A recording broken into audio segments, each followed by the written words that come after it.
Hello, hello, hello, everyone. Welcome to a very, very special Facebook Live tonight. We're actually going to be giving a testimony, hearing a testimony tonight. We're from Birmingham, Alabama. It is February 13th, so it is Valentine's Day Eve. And I've got my good friends Nick and Elizabeth Watkins from Birmingham. Say hi, guys. Hello. Hello. And they're going to share a real story that's going to be really, really impactful for a lot of couples that have endured the same thing, that are enduring the same thing, like all over the world. So I am very, very excited to introduce them to you, and we're going to go ahead and just get started. So what was life like for both of you guys? Where'd you guys grow up? You know, what was life like with mom and dad? Why don't you start first, Okay. Elizabeth?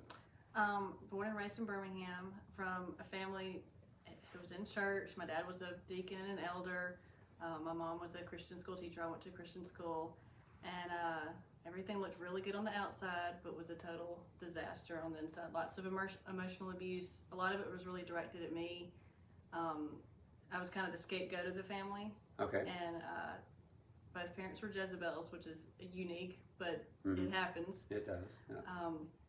Just a lot of a rejection, so much rejection, and a lot of abandonment, because my parents just weren't loving. They didn't know how to love, though, because of what had happened with their parents. There was a lot of abuse and a lot of alcoholism and adultery and all this kind of stuff. And my grandmother's father was a Shriner, so we had all kind of curses that came down on that, and just lots of generational stuff. And in high school, I actually left and moved out one day. Things got so bad that I went and lived with my grandmother. Okay. So I've kind of on and off estranged myself from my parents just because it was so abusive, and didn't really quite understand what was all behind it until listening to your videos. Yeah. Okay. And so, Nick, what about you? I'm actually from North Alabama, Hartselle. I'm a little different than Elizabeth. I didn't grow up in the church at all. Okay. I guess I was agnostic. Okay. But my mother said that she wanted me to figure it out for myself. Okay. So that's what happens when you are raised in the church or whatever. I guess it looked good from the outside, you know. My mother was married several times. Okay. But other than that, it was a fairly stable home, you know. And didn't realize the wounds and the issues until later on in life. Yeah. Issues with relationships and stuff like that. So, okay. All right. So, What was, where'd you guys meet? What was life like out of high school, and then where'd you guys meet at? We met at Alabama. We went to college together. roll Tide. Yeah. And Nick Saban was what? Just the football coach? Yeah. Yes. Just getting there when we were graduating. Yeah. You got to rub shoulders with him, right? Yes, I worked in the athletic department there, and so got to hang around the coaches and that sort of thing. So that was kind of cool. That's cool. Yeah. So you guys met when your freshman, sophomore years, or were you different? Kind of toward the end. I was actually dating Elizabeth's friend at the time. That's how we met. We would double date for a while. Yeah. Okay. Yeah. All right. So. And then she graduated, and then about a year later, we found out we were actually living in the same apartment complex. So we were facing each other, which was kind of funny. And so we started hanging out, and then started off as good friends. Yeah. Okay. Because we knew each other, and then started dating. And okay.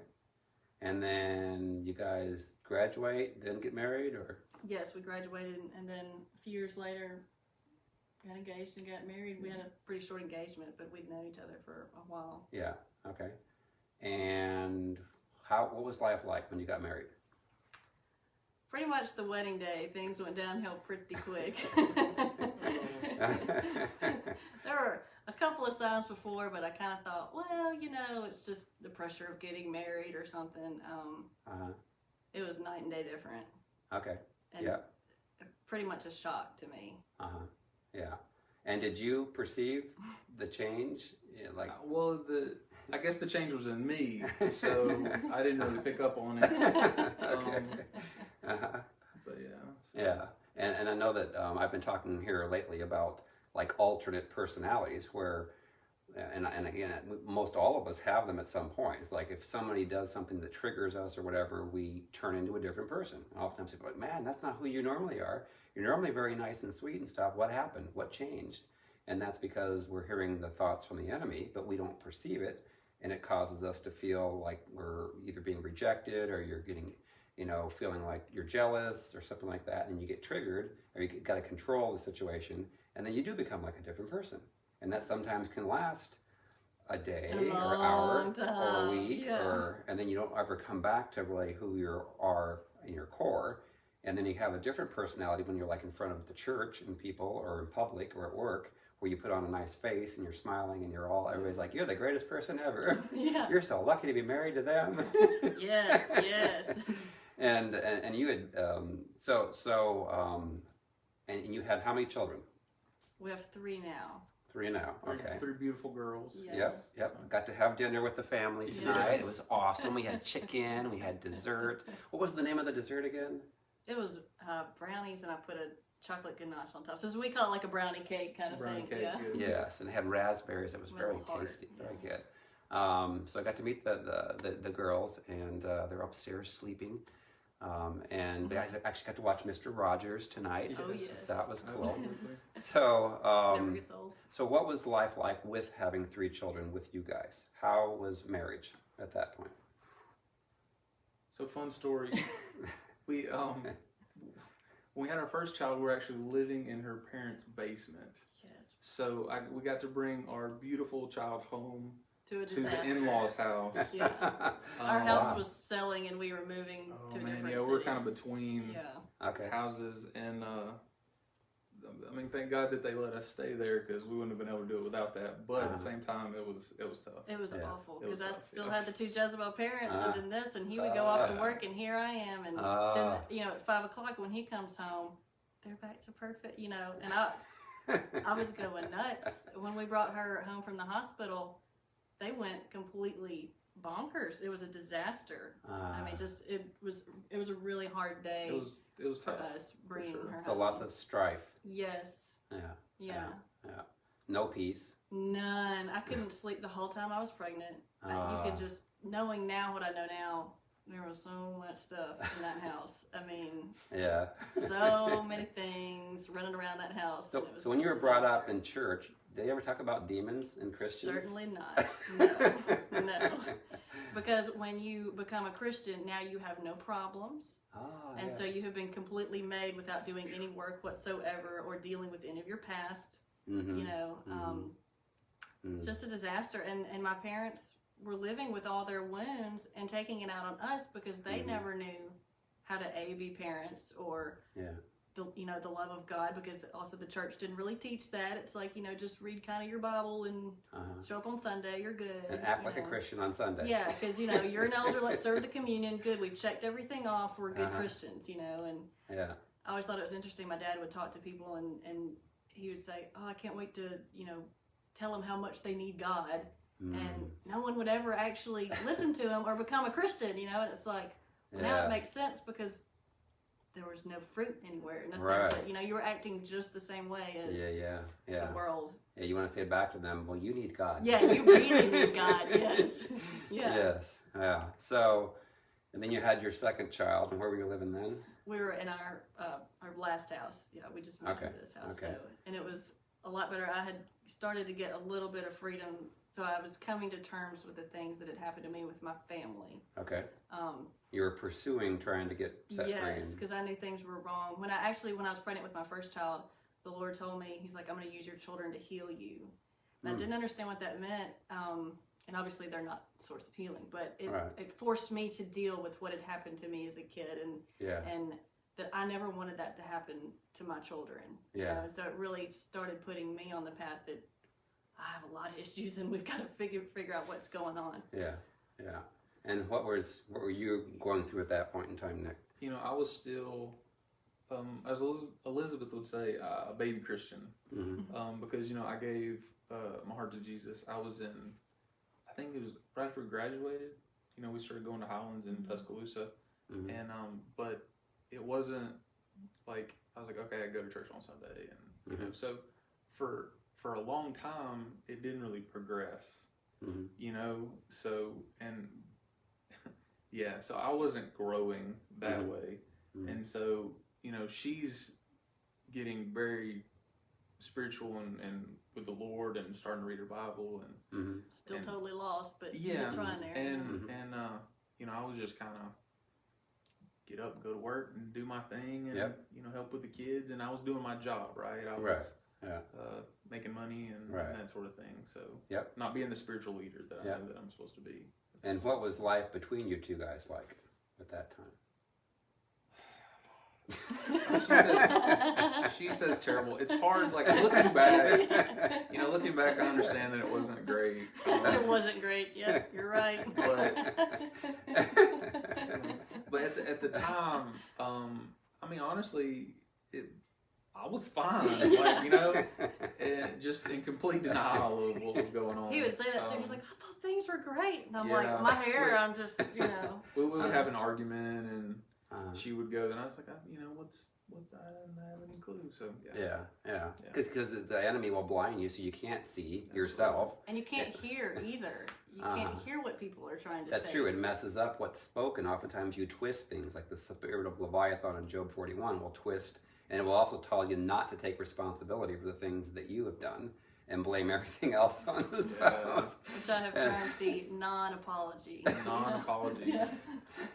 I still throw one out every now and then, but I'll lob it down. Yeah, we don't receive that one. I was the master of the non-apology. The non-apology. That means you're apologizing, but you're like not really apologizing. Yes, you're blaming the other person while apologizing. Yes. And that, I'm sorry that you caused me to get mad and angry. I'm sorry that you. I'm sorry that you took that the wrong way. Yes. You got Yes. Yeah, that was so much fun. Yes. But I apologized. No, you didn't. So, and then you had your third child, and so by then, what was life like between you guys? It got even worse because I had joined a marriage small group with women to try to figure out, hey man, I don't know anything about being married. You know, I knew things were wrong. What can I do, you know, to make things better? And I followed all the advice, which was, you know, submit more, keep your mouth shut, have sex, you know, all this stuff. And all that did was make things worse. Because now he really thought there was no problem. And it feeds into the, yes. Okay, I'm king. Yeah, and so I can do whatever I want. And for 4 years, I'm doing this marriage small group, and it's just getting so much worse, and which is just torture, because it's like, okay, I'm doing everything they're telling me. This is what the Bible says, and you know, zero peace. It got me to the point of suicide, depression. My body was falling apart. I was had adrenal fatigue. I couldn't get off the bed for like 2 years. Which when you have the adrenal fatigue was really when you have little kids who want to play and just physically couldn't function, and adrenal fatigue keeps you up at night. You can't sleep at night. Really? So you're always tired? Which is just demons. Yeah. So at 3 o'clock, I'm waking up. 3 o'clock when the demons wake you up. The high time for demons. They're waking you up at 3, and they don't let you go back to sleep until 6 o'clock when their night watch ends, you know, and then you can sleep again. And so it would just be this constant thing, because I'm like just living in fear that I'm never going to sleep because I'm exhausted, you know, so tired but can't sleep, mental torment, just the massive rejection, just feeling this massive rejection, and my husband doesn't love me. I can't do anything to make him love me. You know, I cook, I clean, you know, what can I do? He's still not happy. Yeah, our love languages are different, and that's something that also you know, I've learned about over the years. I'm not sure there was any love language going on there. The intimacy was probably a little lacking, right? Zero. So at that time, I called her the you know, the story of the princess and the pea, or she came. So that's what I would say, because she couldn't sleep. It just had such a hard time sleeping. And I would have to get up in the morning. And so what happened was, it started off as like once a week. Like I would go downstairs to the guest bedroom and I would sleep. Yeah. And you know, just to get a good night's sleep. And then she, you know, and in my mind, I'm helping her sleep, whatever. And then all of a sudden, I'm just staying down there for years. Like for literally over a year.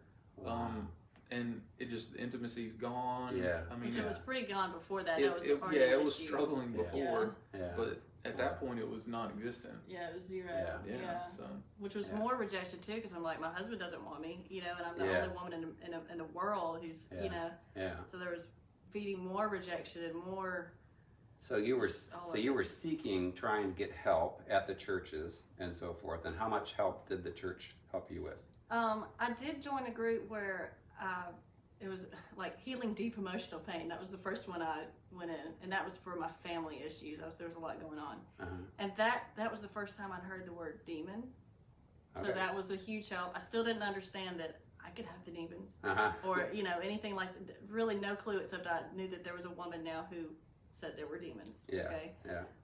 And that was the first time where I'd even heard about being baptized in the Holy Spirit. Okay. Which, born and raised in Christian stuff, didn't know anything about that. Yeah. Kind of a big deal. Yeah. And so then from there, she kind of pointed me to a group that kind of helps you get a little bit freer from some of the baggage, but it's just, you know, just touching the surface. Okay. Looking back now, it did help me get a little closure.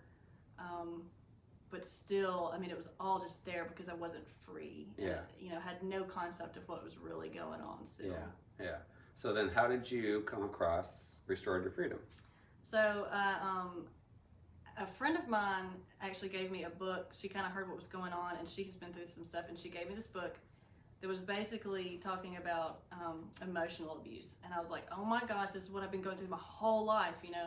And that kind of covered the natural form of it, right? Still no spiritual stuff.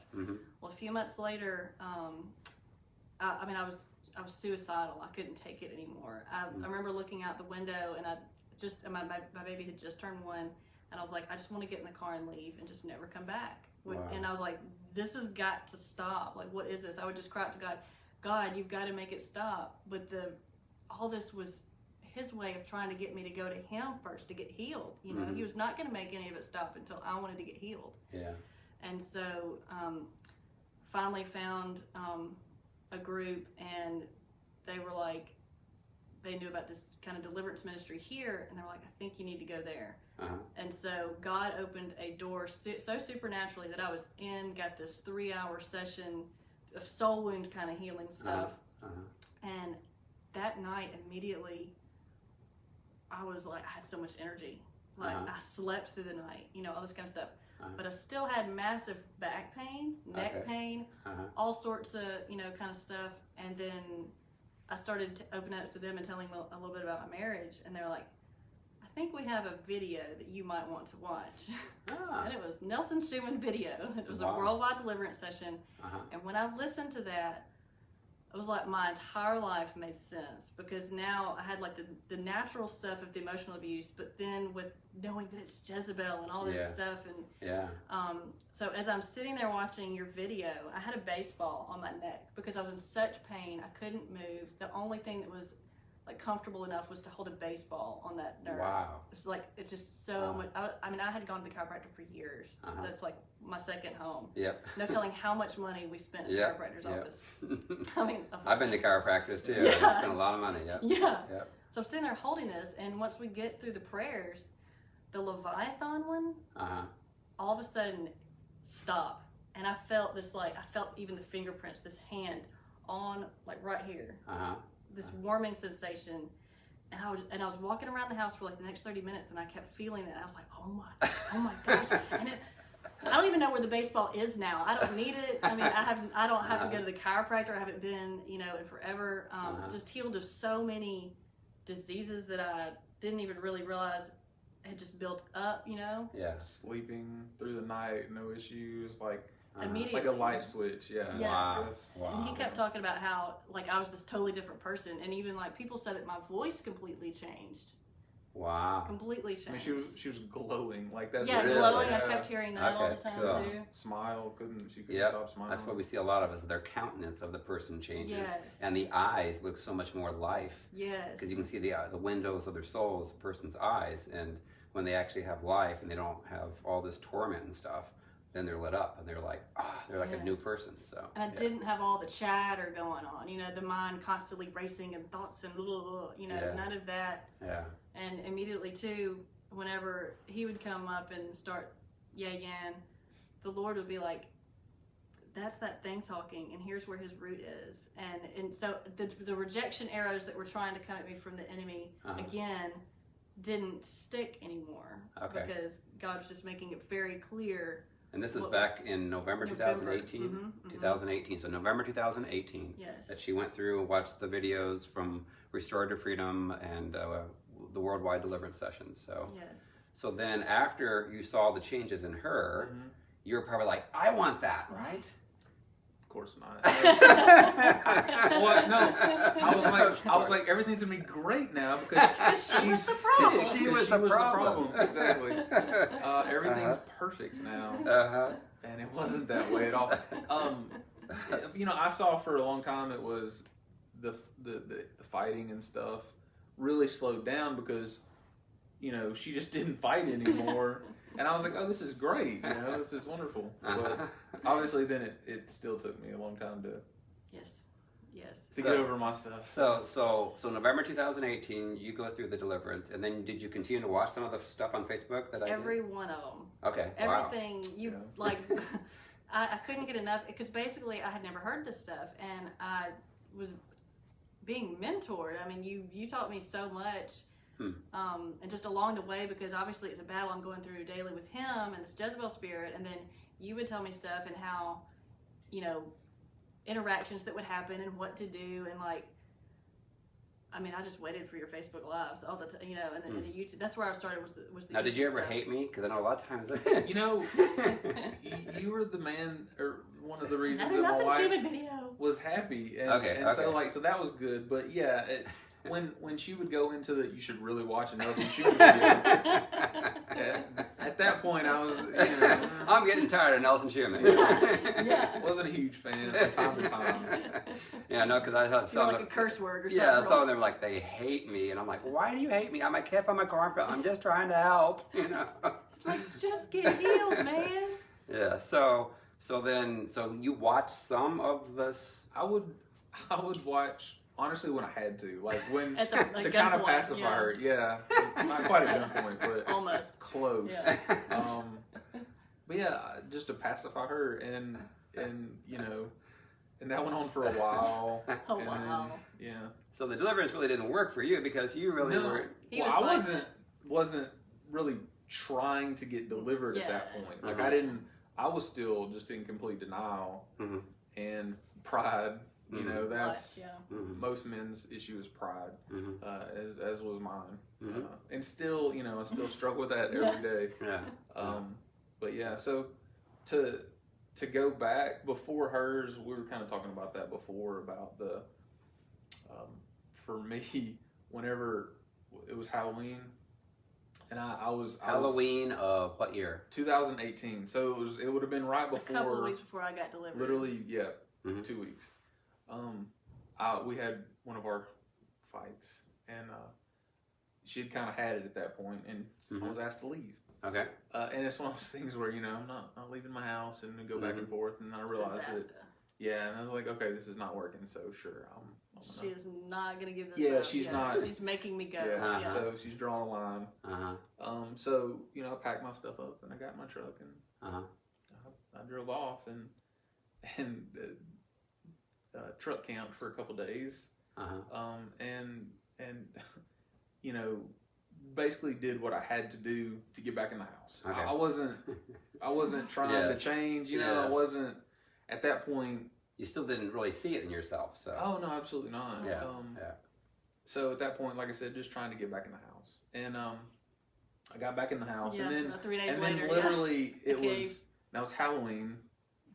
That's another thing, but then the 2 weeks later, she got delivered, and it was just like wow, and that really did open my eyes.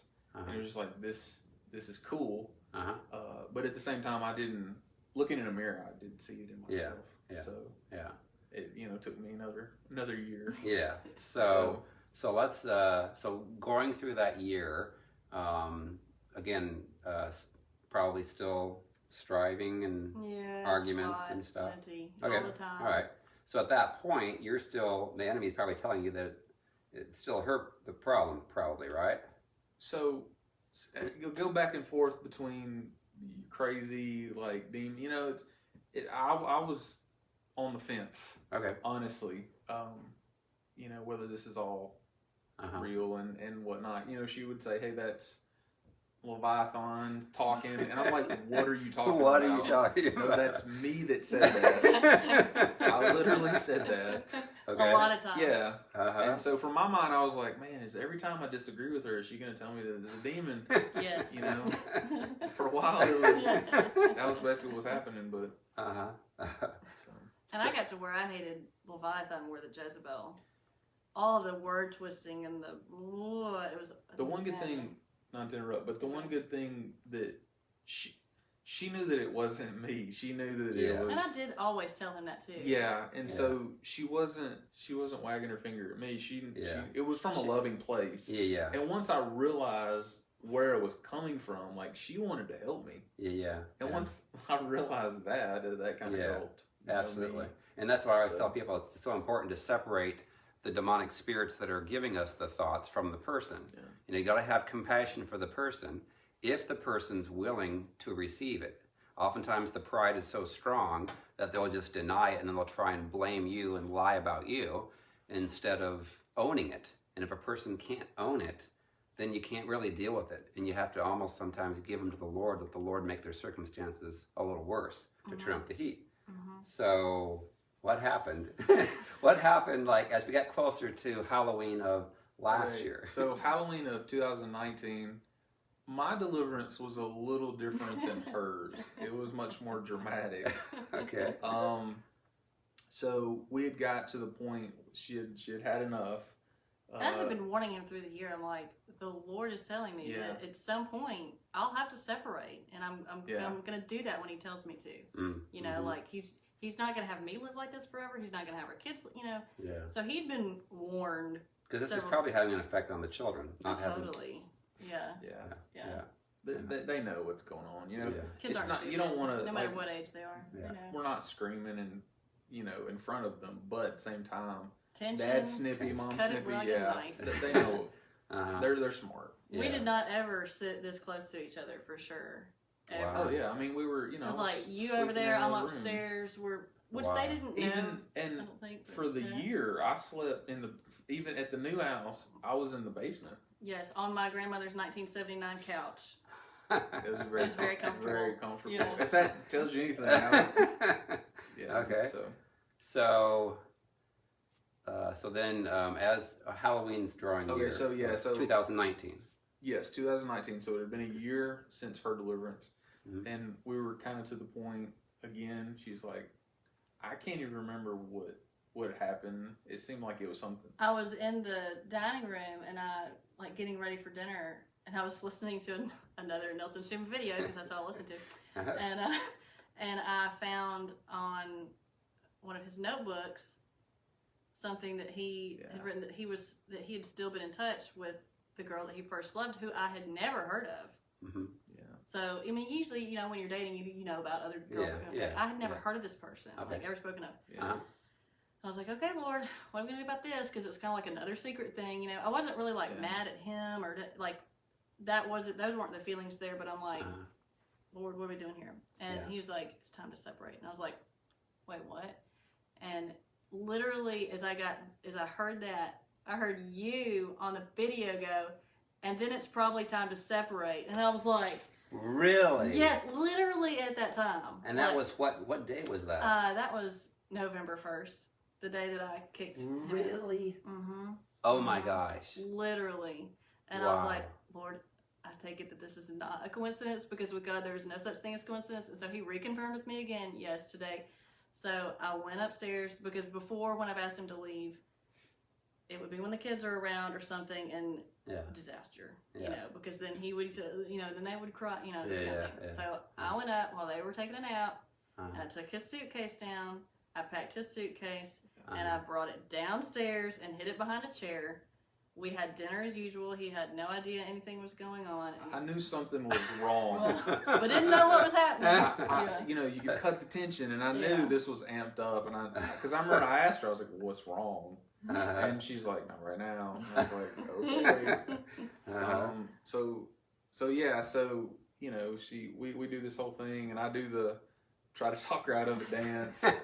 And I was like, I'm not talking to those demons. I'm not talking to those demons. Yeah, and then finally I get to the point where it's like, okay, we're doing this again. And the funny thing about it was, which I've told her this, is I really had such peace.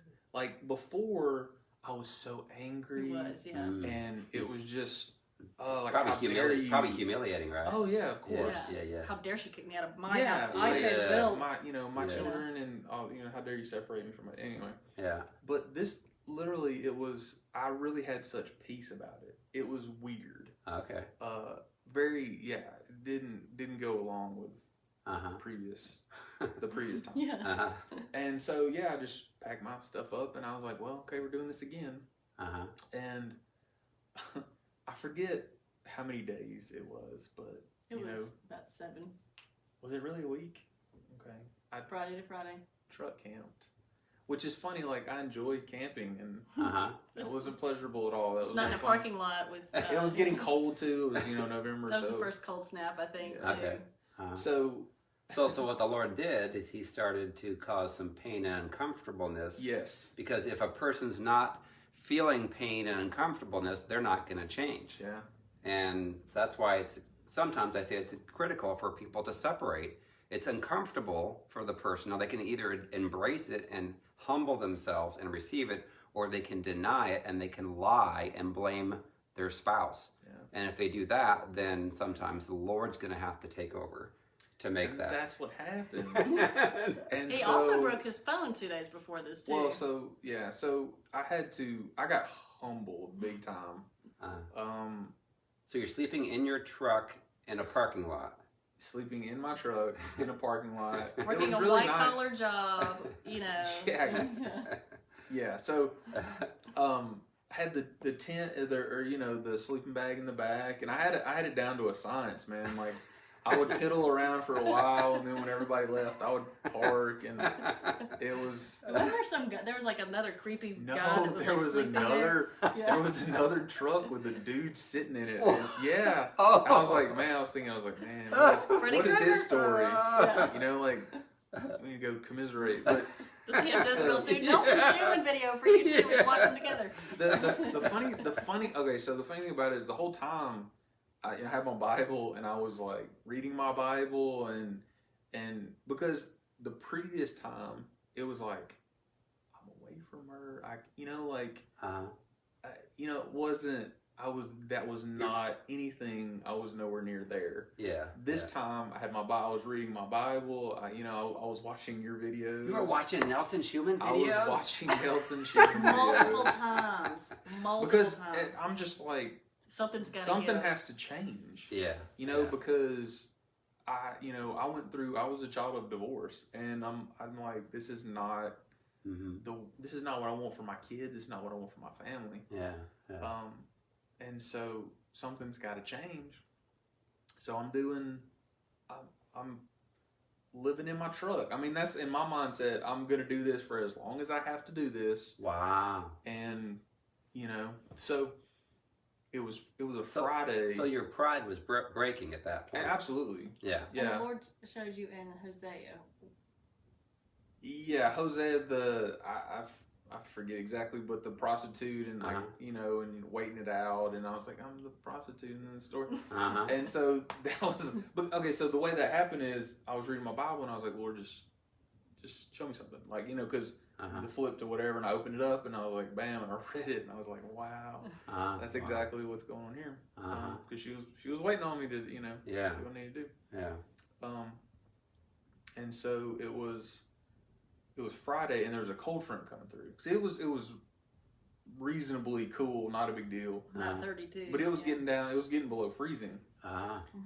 And so she calls me Friday evening, and it's like, "Hey, it's getting cold tonight." Because the Lord had told me, like at 5:30, I was feeding the girls. He's like, "Tell Nate to come home," and I thought, "Am I hearing the right voice? This better not be Ahab. I don't want to let him in too soon. Right. Whatever." Yeah.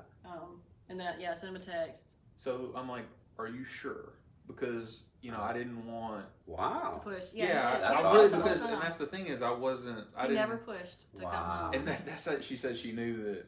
Yeah, something was changing was because I wasn't trying to weasel my way, manipulate my way back into the house. And so I made sure I was like, "Are you cool? Are you sure everything's okay?" She was like, "Yeah." So, and it was funny. Immediately, I feel sick. Okay. And this is like physical manifestations. Like this wasn't something that I necessarily believed in. But you had been sick earlier that day too. True. Yeah. That morning. But then but he literally, texted me, it was "I'm literally. sick, can you pray this off?" It was. That's true. I forgot about that part. But what kind of sick? Was it sick to your stomach? It was intestinal. Okay, like you're gonna throw up or something, or I did several times at work. Oh, really? Okay. Yeah, and it was like, I mean, it was almost like a hangover type thing. Dehydrated, and the thing was, I didn't. I was like, oh, it's food poisoning or whatever, right? That was my thought. Obviously, it's food poisoning. And he texted me, and I was like, oh, praise God, this is he's coming to the end. Breaking. Yeah. So I'm like, I've got to go sleep in my truck tonight with all this going on. This is not going to be cool. And then, I get a text from her, and I'm like, praise Jesus, right? Mm-hmm. And as soon as, because it had kind of, I was okay at that point. Mm-hmm. The sickness had kind of went away for a while. And then immediately when she called, like I get in the truck and I'm driving home, and it starts again, So you didn't connect that it might be demonic that tries to not want to get delivered, right? That didn't come through your mind. Well, I mean, at that point, that's something she had brought up, and I'm like, really? Yes. And so, I'm driving home, and I get home, and y'all had already eaten dinner? Yeah, I think I'd put the kids to bed too. So, we get home, and I'm just getting sicker and sicker. And I know at this point it couldn't have been food poisoning because I had kind of already went through that. I was well for like 12 hours. Okay. And then I hadn't eaten anything all day, and then it happens again. And I mean, it was bad. It was like how did you describe it? The house was shaking. The house was shaking. It was literally the floor was. I was upstairs. The house was shaking. It was so bad. Yeah, I was in the bathroom, vomiting and other things. Well, okay. Yeah. So anyway, sorry. The Lord, we all have had that. The Lord was humbling me. That's what literally. You don't want God to humble what you. it boiled you down want to. to humble yourself. If you have the opportunity to humble yourself, you Listen. should. Yes. Because it's going to be way worse. God's way's bad. Yeah. It was really bad. Well, and I'll say this too, because on Revelations 2:22 says, I gave Jezebel, which can be a guy as well, I gave her time to repent, but she refused. I'll put her on a sick bed. I'll kill her children, which those are if they're teaching and so forth. So it's serious, He'll put us on a sick bed. Literally. God will, if we refuse and say, nope, I don't have a problem. It's not me. It's my spouse, and you don't own it. Yeah. So that's probably what you're happening. That's literally what happened. Yeah. And so I drag myself in here and on this rug right here. Wow. And I'm trying to drink water, and then. And so. Did you tell your partner? I had been under some kind of mentorship that had kind of caused me to doubt that I had any authority. I had believed that I had authority before, and then they had kind of come in and discounted that. And that week, Wednesday, the Lord had brought someone into my life who spoke, you need to rest in your authority. You have authority. I didn't know anything about what was going on, just told me that. Wow. So Friday morning, I wake up and the Lord starts talking to me about my authority again. He's like, you have authority, and you need to know that you have the authority. Yes. I'm like, okay, Little did I know was because what he was about to work out, Yeah. So as Nick is just violently ill, basically, the Lord was like, use your authority. They're going to try to kill your husband. This is what they're trying to do because they don't want him free. Yes, these are the demons. The demons are going to try and kill your husband. Yes, that's what their goal is right now. That's why he's so violently ill.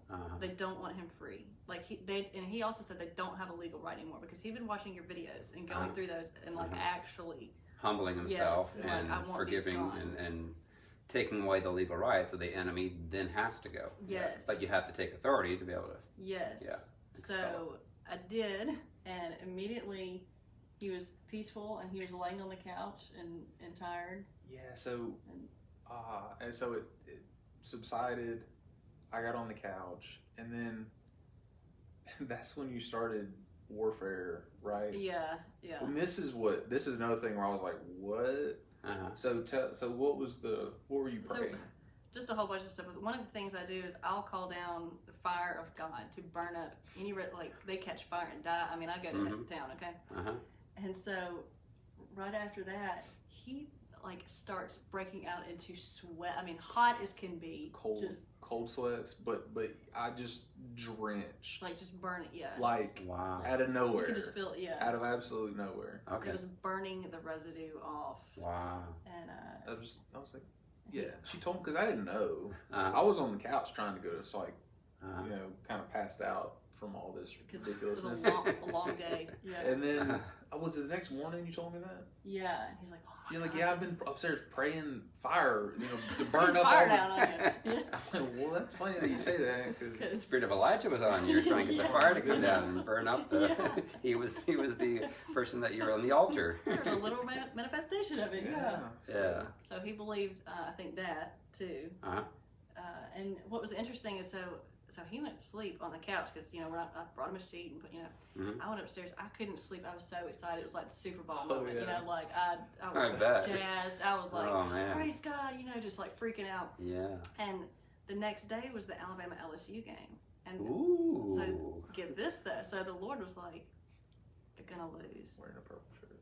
And it's because I know, and I'm like, oh wait, what? No, never. But because one of the things that had been so bad was he would get so angry during games. Oh yeah, I would do that. I used to do that. Yeah. And it was upsetting to me, especially after being delivered. Like I couldn't handle that. Yeah. And he's like, you're gonna see that this is for real.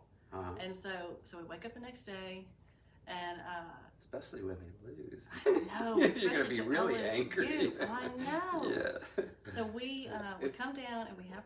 Sorry. No, go ahead. We have breakfast, and we're actually sitting on the couch together, and the kids are like, "What's going on over here?" I mean, yeah. Oh, you're sitting on the couch together. Yeah, and they could tell. There was peace. They kept in the looking room over at us, and we were just like holding hands, and they just kept looking at us like, "This is strange." It was like we had this bonding experience, right? Like, and I remember him telling me, he's like, "I feel like like a wall has been brought down between us." Wow. That which was huge. Absolutely. And it was legitimate, like, because I felt it too.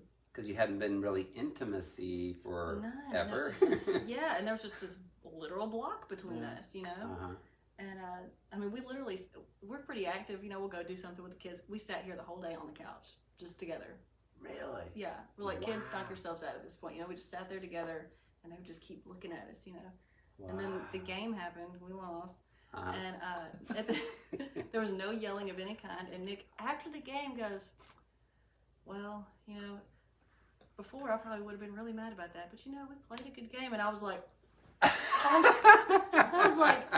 oh my gosh. Hallelujah. I was like, thank you, God. I mean, like a literal, that was a massive sign on its own. Yeah. Because I'm like, who is this guy?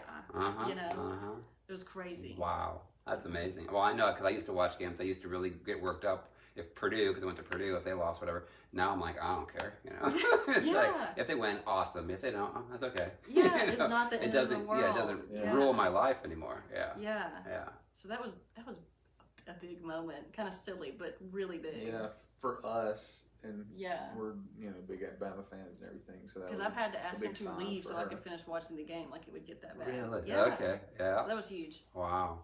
So how was like Thanksgiving and Christmas?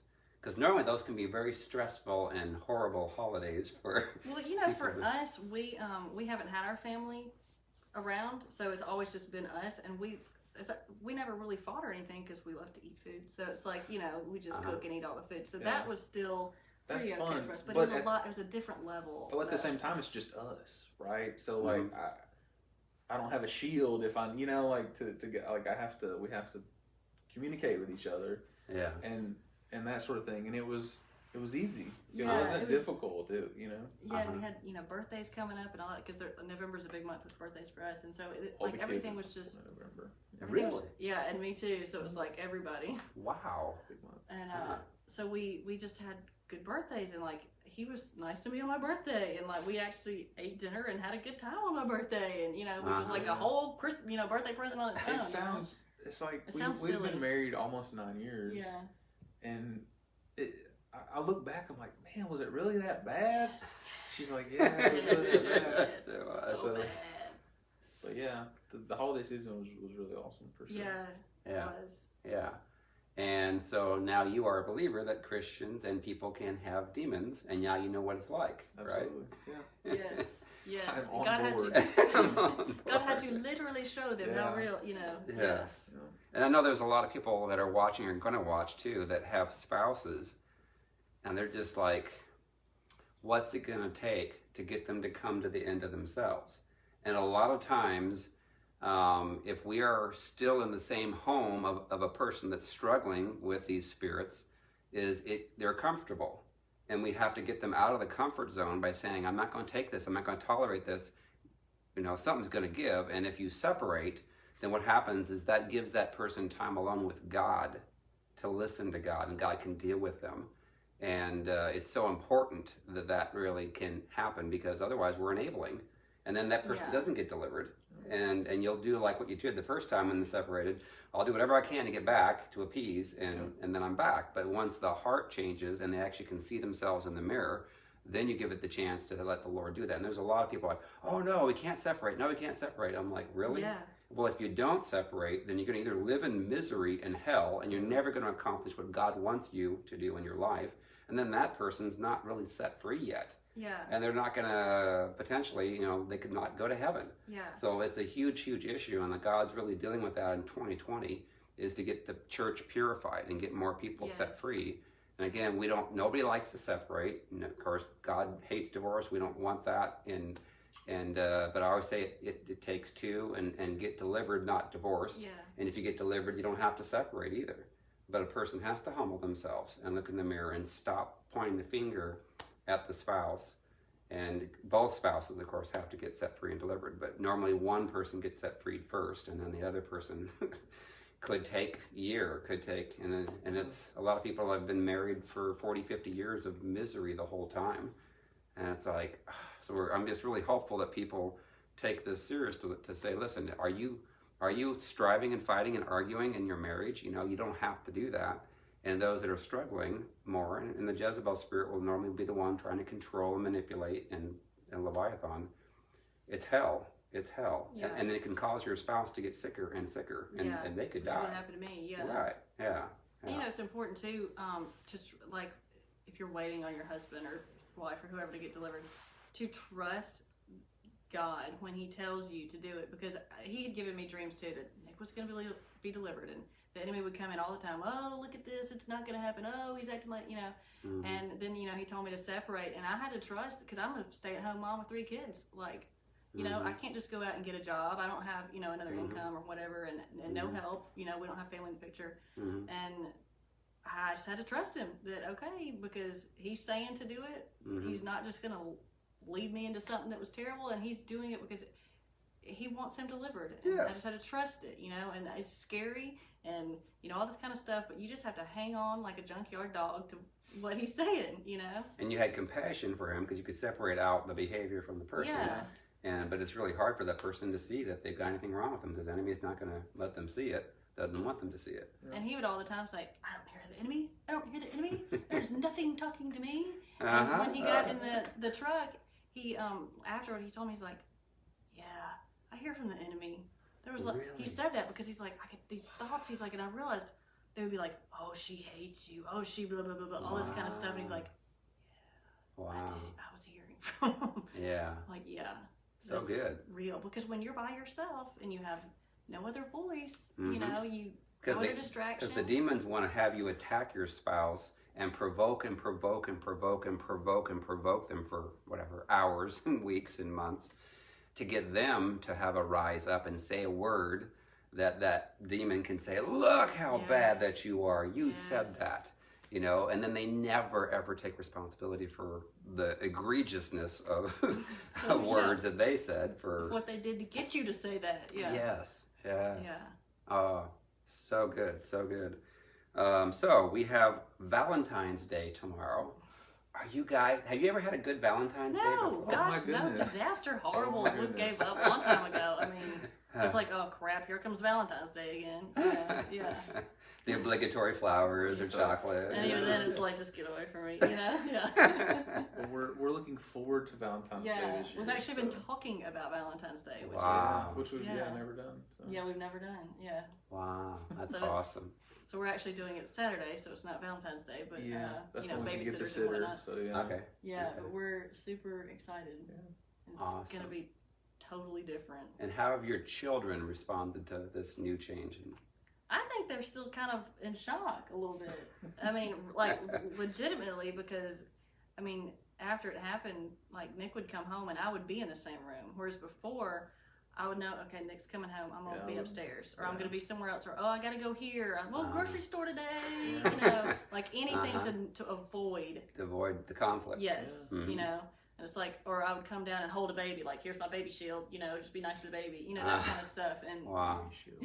just, sorry, kids, you know, but just to disarm the situation, you know. And so now it's like, we're like, hey kids, we're talking, go away, you know, kind of like this is mom dad time, we're talking, and we can actually like sit together and you know, before it would just be, and it makes the kids feel secure yeah, Very and they know that like and protected and loved. because before we would argue, you know, and I mean we'd try not to do it in front of them, but it happened, and they would try to get in between and stop the arguing, you know, which just broke my heart. And now they don't do that anymore, because I think that, I mean, things are not just so violently horrible between us. We can talk, we can disagree, but it's not like you don't have to have tones and go on and on for hours. And for us, we're now having to learn how to be married.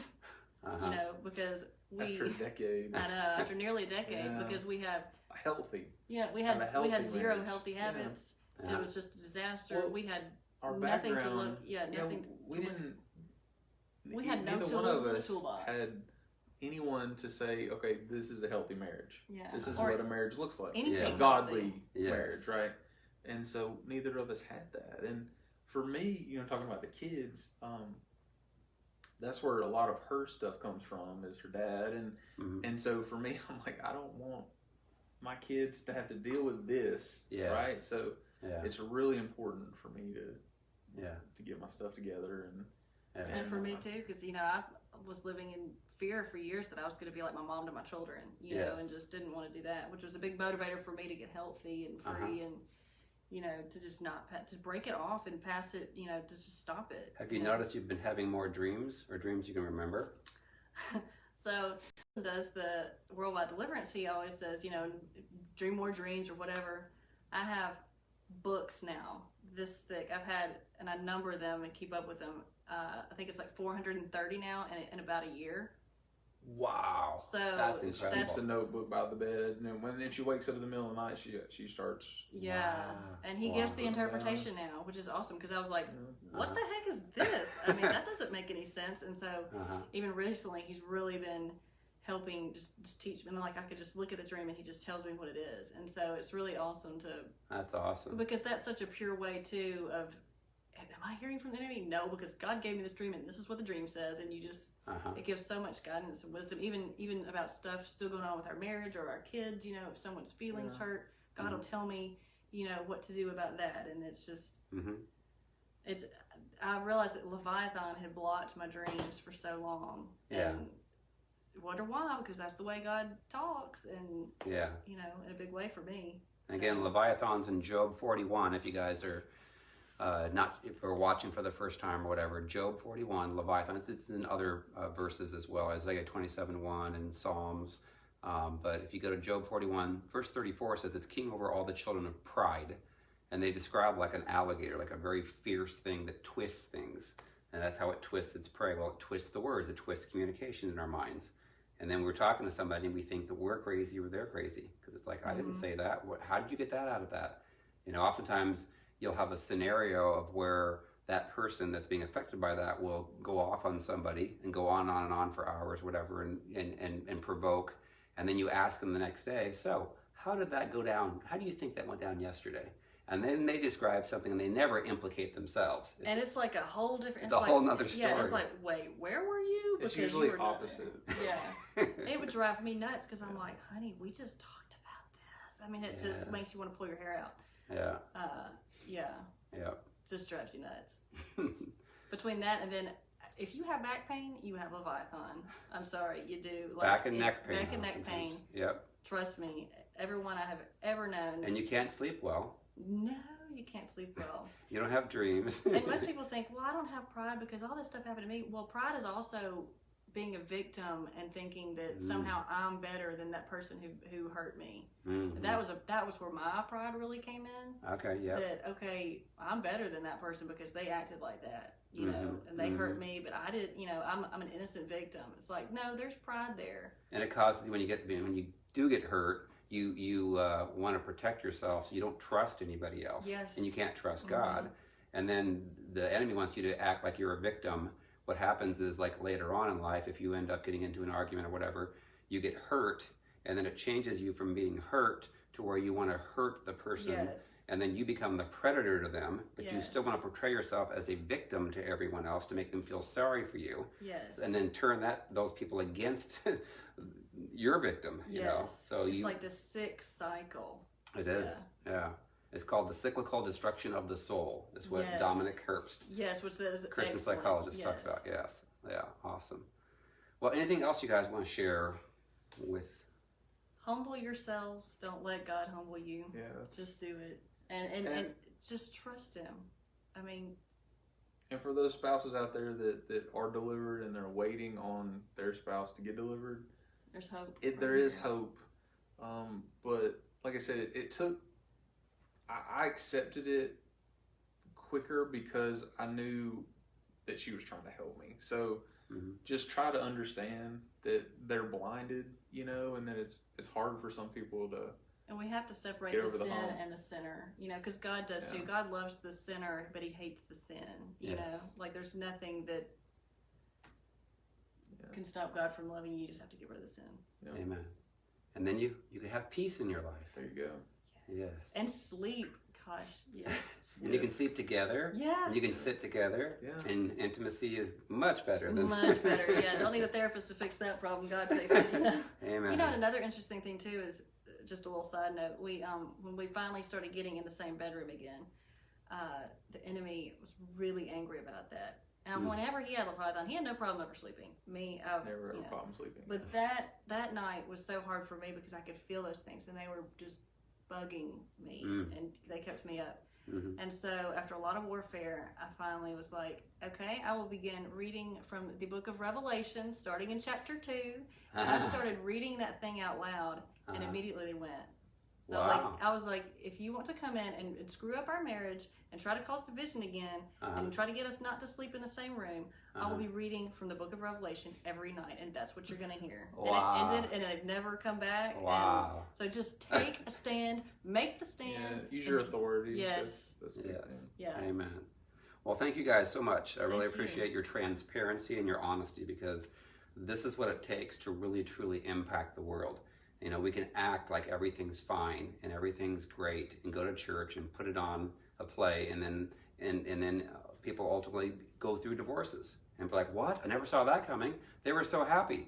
Well, it's because either one, or could be both, are struggling with these spirits. Jezebel, Leviathan, Ahab, and they have soul wounds that have not been healed by Jesus. And so when we get that stuff healed, we become a different person. We don't have the alternate personalities that will come out, and we can then act like we're nice, and then behind closed doors we're mean, and we lie and are awful. So, but that's the demons, what they cause us to do. So, all right. And I just thank you, by the way, for saving our marriage and our kids. I mean, they just they won't go through what we did, and we'll be so far ahead. You know, I mean, it's just because the demons in you guys now aren't going to infect the children, because that's how it happens. Is the enemy wants us to be hurt, and then infect our own children and pass it on to the next generation, and the next, and the next, and the next. So you cut it off now, and you're going to have 3 awesome daughters that are going to love and understand spiritual warfare. And are already kicking Jezebel's butt. Yes. I love it. Amen.